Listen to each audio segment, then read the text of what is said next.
Hi guys, it's a little early for Fool of the Week, but Reform UK MP Rupert Lowe would certainly make the grade. So he stood up in the House of Commons on Tuesday and complained about HMRC.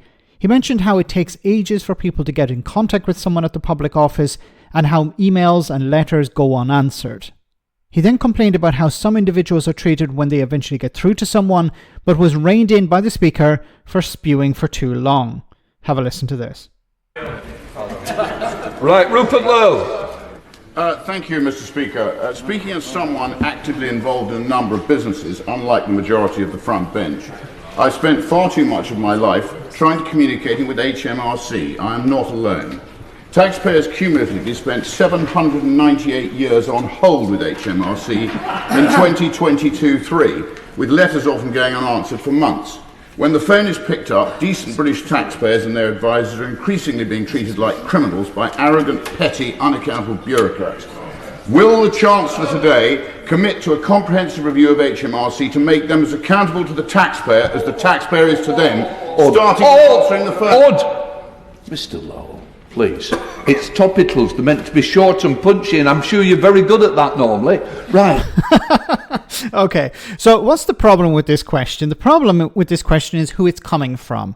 Rupert Lowe is somebody who has been campaigning if you want to use that term, for a smaller government.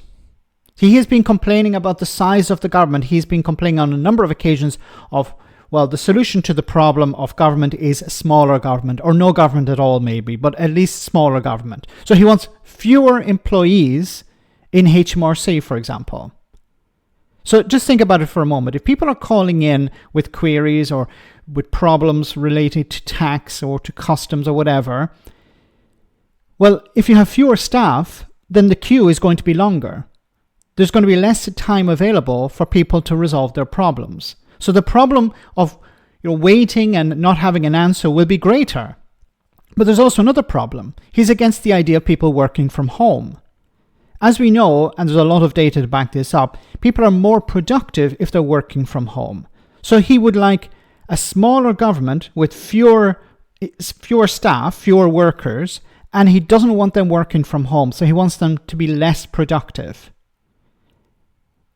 What is this all about? This is about, once again, reducing the size of the state so that money is not going into public services, but instead is going into private companies, into the pockets of industrialists, into the pockets of shareholders. That's what it's about. It's not actually about public services, not about HMRC. It's just about reducing the size of government, selling an idea to the public. Look, the state doesn't work. We need to reduce the size of it, or we need to sack a load of people. You'll hear this from time to time about how it doesn't work, it's broken, and instead of actually investing in it, they want to divest from it. They want to take money out of the public service.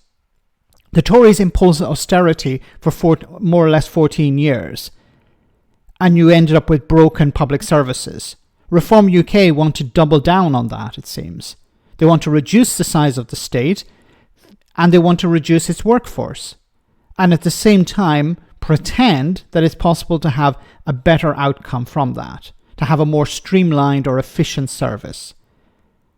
It doesn't work like that, Rupert. He either doesn't know this, which is a massive problem, or he does, and he's misleading the voters and misleading the public.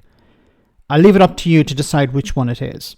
Let me know in the comment section, guys, what you think. As always, your comments are greatly appreciated. Thanks a lot.